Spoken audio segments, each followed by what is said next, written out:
Socrates. Socrates, a Greek philosopher from Athens, is credited as the founder of Western philosophy and one of the first moral philosophers of the ethical tradition of thought. He is known mainly through posthumous accounts of classical writers, particularly his students Plato and Xenophon, which are written as dialogues, giving rise to the Socratic dialogue literary genre. Contradictory accounts of Socrates make a reconstruction of his philosophy nearly impossible, known as the Socratic problem. Socrates was a polarizing figure in Athenian society and was accused of impiety and corrupting youth in 399 BC. He was sentenced to death and spent his last day in prison. Plato's dialogues are among the most comprehensive accounts of Socrates, demonstrating the Socratic approach to areas of philosophy, including epistemology and ethics. Socrates exerted a strong influence on philosophers in later antiquity and continues to do so in the modern era. He was studied by medieval and Islamic scholars and played an important role in the thought of the Italian Renaissance, particularly within the humanist movement. Sources and the Socratic problem. Socrates' teachings were not documented, and only accounts from philosopher Plato and historian Xenophon, Aristophanes, and Plato's pupil Aristotle provide information on his life and thought. The Socratic problem complicates scholars' ability to reconstruct Socrates' true thoughts reliably. Socratic dialogues, written by Plato, Xenophon, and other authors, provide the main source of information on Socrates' life and thought. Aristotle coined the term logos sokratikos to describe this literary genre, but the authenticity of these dialogues remains a matter of debate. Xenophon, a non-trained philosopher, admired Socrates for his intelligence, patriotism, and courage on the battlefield. He discussed Socrates in 4 works: Memorabilia, Economicus, Symposium, and Apology of Socrates. Xenophon's account portrays Socrates as smug and complacency, while Plato's account is more trustworthy due to his inconsistency in presenting Socrates' character. Plato initially tried to accurately represent Socrates, but later inserted his own views into his writings. This creates a distinction between the Socratic Socrates of Plato's earlier works and the Platonic Socrates of Plato's later writings. Xenophon's Socrates is duller, less humorous, and less ironic than Plato's, lacking the philosophical features of Plato's Socrates. He also thinks enkratia, self-control, is of pivotal importance, unlike Plato's Socrates. Generally, logoi sokratikoi cannot help reconstruct the historical Socrates, as authors may have influenced each other's accounts. Aristophanes, a prominent Athenian comedy writer, criticized Socrates in his play The Clouds, presenting a caricature of him as an absurd atheist. Socrates was interested in natural philosophy, aligning with Plato's depiction in Phaedo. By the age of 45, Socrates had already captured Athenians' interest as a philosopher. Other ancient authors who wrote about Socrates included Aeschines of Sphetus, Antisthenes, Aristippus, Bryson, Cebes, Crito, Euclid of Megara, Phaedo, and Aristotle. Aristotle, who studied under Plato for 20 years, treated Socrates without the bias of Xenophon and Plato and scrutinized his doctrines as a philosopher. Although his role in understanding Socrates is limited, his testimony is crucial in understanding Socrates' philosophy. Friedrich Schleiermacher's 1818 work, The Worth of Socrates as a Philosopher, criticized Xenophon's accounts of Socrates, arguing that Xenophon's portrayal was naive and biased. By the early 20th century, Xenophon's account was widely rejected. Carl Joel, based on Aristotle's interpretation of logos sokratikos, suggested that the Socratic dialogues were mostly fictional, mimicking some Socratic traits. Philosophers like Olaf Jigen and Eugene de Priel proposed that the study of Socrates should focus on various versions of his character and beliefs. Gregory Vlastos suggested that Plato's early Socratic dialogues were more compatible with other evidence for a historical Socrates than his later writings. Charles H. Kahn has reinforced the skeptical stance on the unsolvable Socratic problem, suggesting that only Plato's Apology has any historical significance. Biography. Socrates, born in 470 or 469 BC, was an Athenian citizen and inherited part of his father's estate. He received education in reading, writing, gymnastics, poetry, and music, and was married twice. Socrates served in the Peloponnesian War and distinguished himself in 3 campaigns. He was the sole abstainer in the arrest of Leon the Salaminian, choosing to risk the tyrant's wrath rather than participating in the crime. Socrates was known for his appearance and indifferent to material pleasures, neglecting personal hygiene, and moderated his eating, drinking, and sex. He resisted seeking sex from his disciples and did not take sides in the rivalry between the democrats and the oligarchs in Athens. His character is depicted in Apology, Crito, Phaedo, and Symposium, which gives confidence in Plato's depiction of Socrates as representative of the real Socrates. Socrates died in Athens in 399 BC after a trial for impiety and corruption of the young. He spent his last day in prison among friends and followers who offered him a route to escape, which he refused. He died the next morning in accordance with his sentence after drinking poison hemlock. Trial of Socrates. In 399 BC, Socrates was accused of corrupting the youth of Athens and Asabia, impiety, which he believed in worshipping false gods. He defended himself unsuccessfully and was found guilty by a majority vote cast by a jury of hundreds of male Athenian citizens. The jurors declined his offer and ordered the death penalty. Socrates was charged in a politically tense climate, as the Athenians had been crushed by Spartans at the naval battle of Aegospotami and replaced the democratic government with a pro-oligarchic government, the 30 tyrants. Some Athenians organized to overthrow the tyrants, but when the Spartans left again, Democrats seized the opportunity to kill the oligarchs and reclaim the government of Athens. The accusations against Socrates were initiated by poet Meletus, Anytus, and Lyco. They were based on 2 main sources: Socrates' rejection of traditional Greek religion and his belief in a daimonion. Plato's Apology begins with Socrates answering various rumors against him, including being an atheist naturalist philosopher and a sophist. He also defends himself against the allegations of corruption and the contradiction between atheism and worshipping false gods. Socrates was given the chance to offer alternative punishments for himself after being found guilty, but he declined.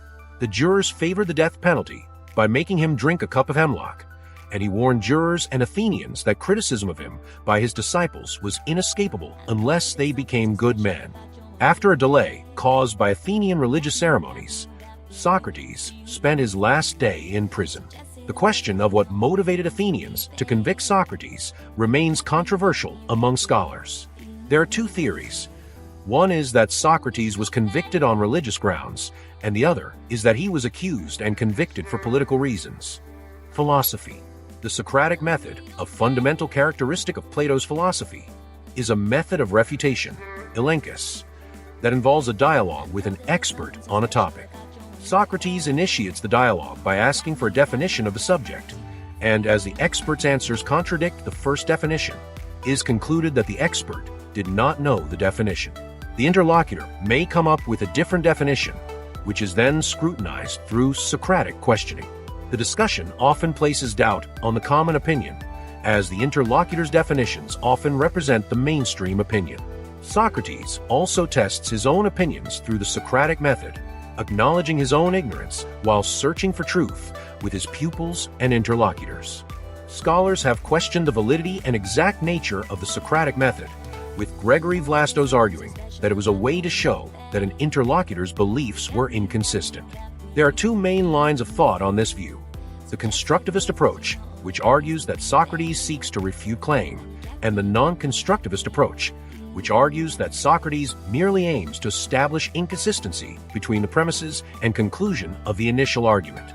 Socrates prioritized the search for definitions in his discussions, often asking experts to clarify the meaning of virtues like goodness, justice, or courage.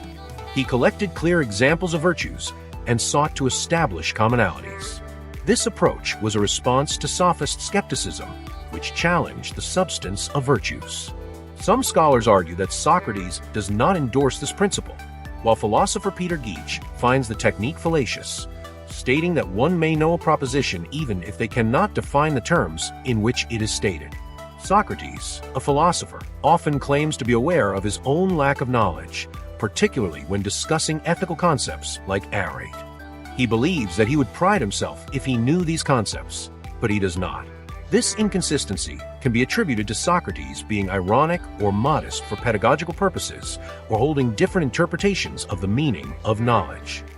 Socrates is known for disavowing knowledge, as he claims to know that he knows nothing. This is often attributed to a statement in Plato's Apology, but in other statements, he implies or claims to have knowledge. For example, in Plato's Apology, Socrates states that doing injustice and disobeying his superiors is evil and base. The interpretation of Socrates' beliefs remains a matter of debate. Some believe he was feigning modesty, while others believe his words should be taken literally. Gregory Vlastos argues that there are two separate meanings of knowledge, knowledge C and knowledge. Knowledge C is unquestionable, while knowledge E is derived from Socrates' elenchus, or the Socratic method. Not all scholars agree with this semantic dualism. James H. Lesher suggests that Socrates claimed in various dialogues that one word is linked to one meaning, suggesting that he believed that in some cases, people can know some ethical propositions. Socrates, a Greek philosopher, is often portrayed as an ironist due to his subtle and humorous use of irony. In Plato's Euthyphro, Socrates praises Euthyphro for his wisdom and asserts his importance in becoming his student. However, scholars debate the reasons behind Socrates' use of irony. Some believe it is a playful way to grab attention, while others believe it conceals his philosophical message. Gregory Vlastos, however, identifies a more complex pattern of irony in Socrates, where his words have a double meaning, both ironic and not.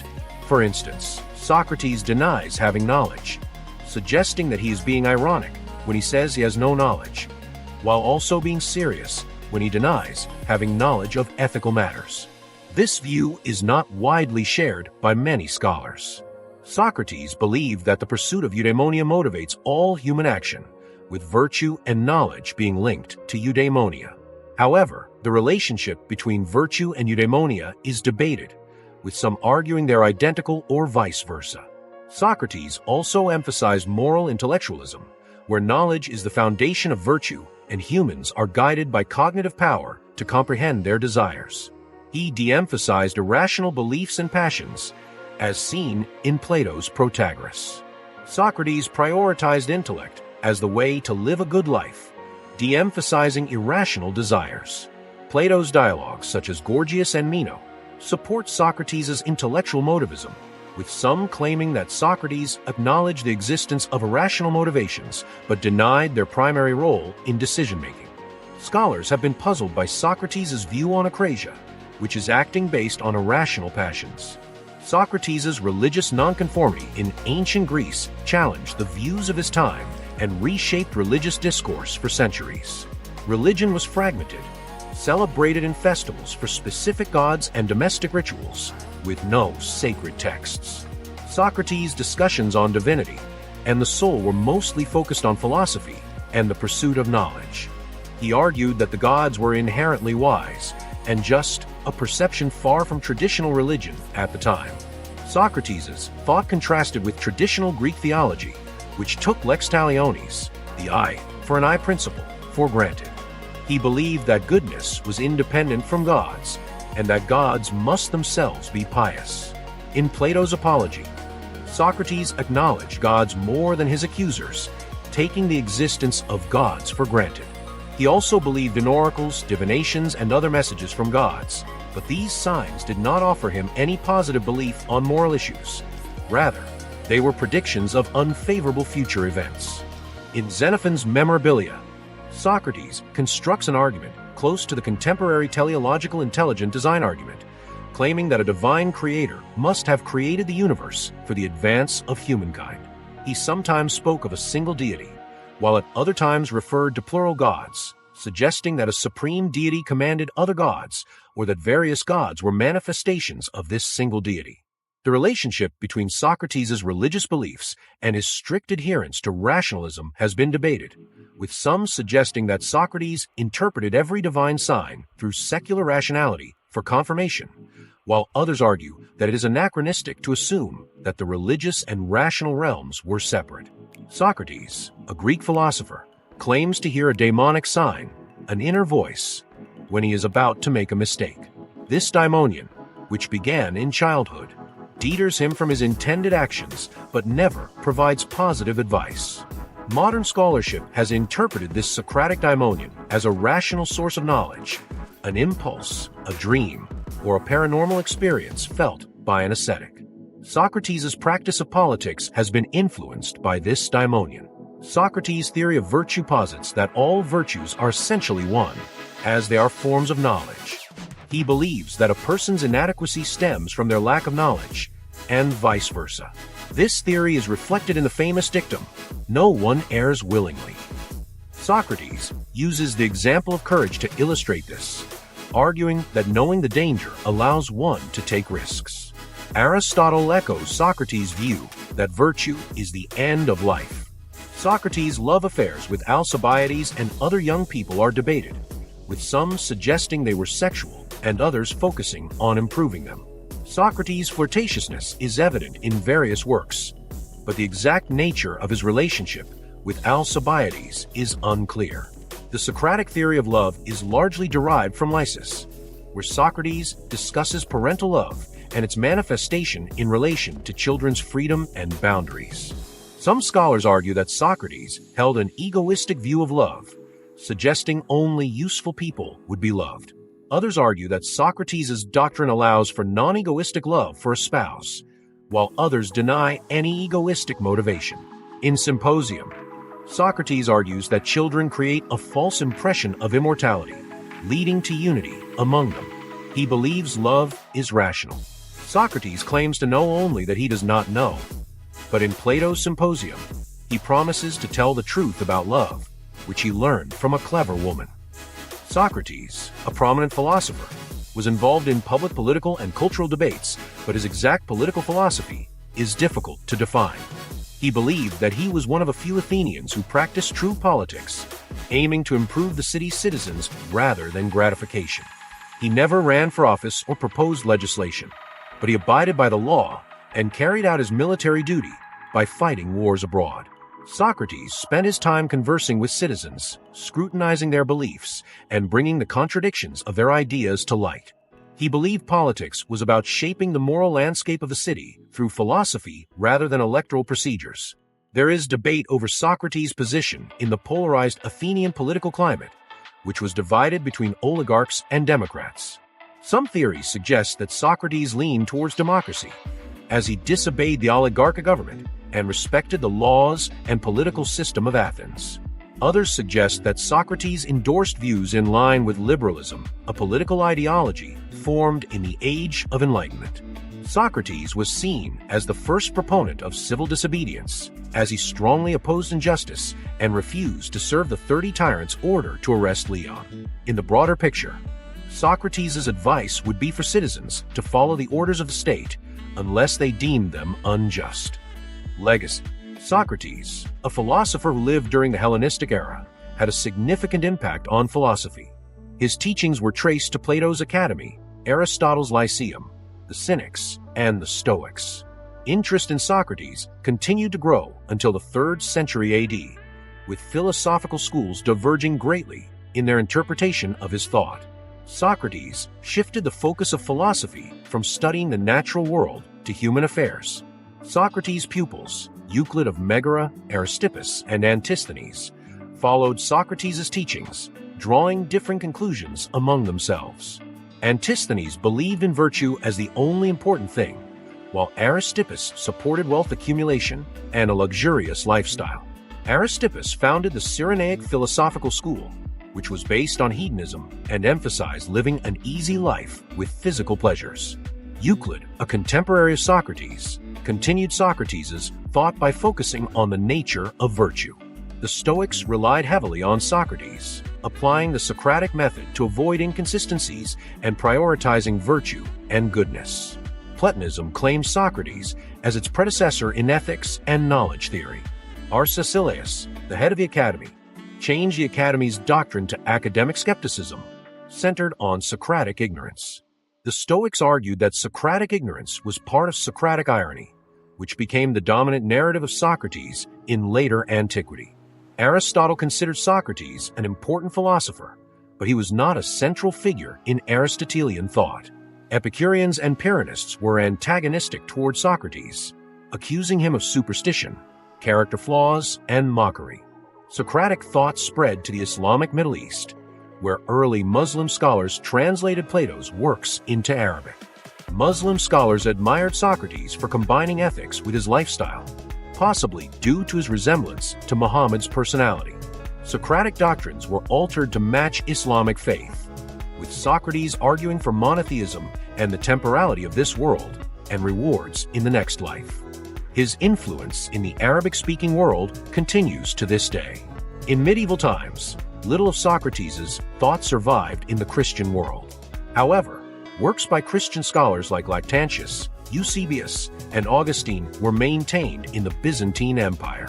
After the fall of Constantinople, many texts were translated into Latin and brought back to Roman Christianity. During the early Italian Renaissance, two different narratives of Socrates developed.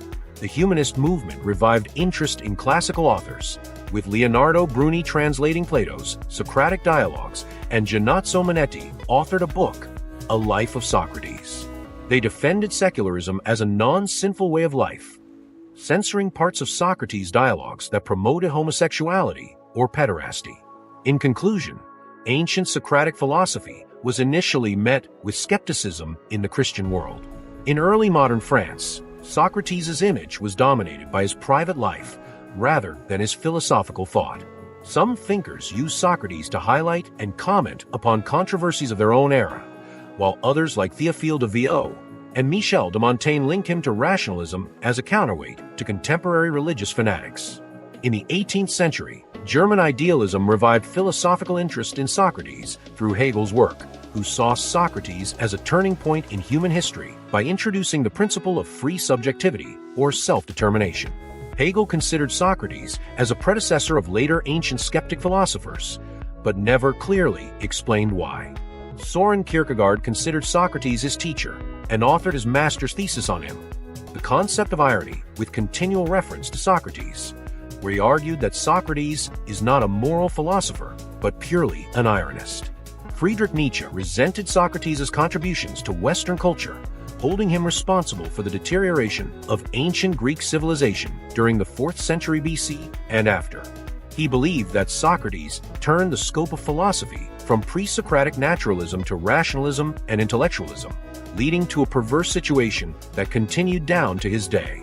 Continental philosophers Hannah Arendt, Leo Strauss, and Karl Popper saw Socrates as an icon of individual conscience after World War II, amidst the rise of totalitarian regimes. Arendt suggested that Socrates' constant questioning and self-reflection could prevent the banality of evil. Strauss considered Socrates' political thought as paralleling Plato's, while Popper argued that Socrates opposes Plato's totalitarian ideas. In summary, Socrates' influence on modern philosophy can be traced back to his private life, his role in promoting rationalism, and his influence on contemporary philosophers like Arendt, Strauss, and Popper.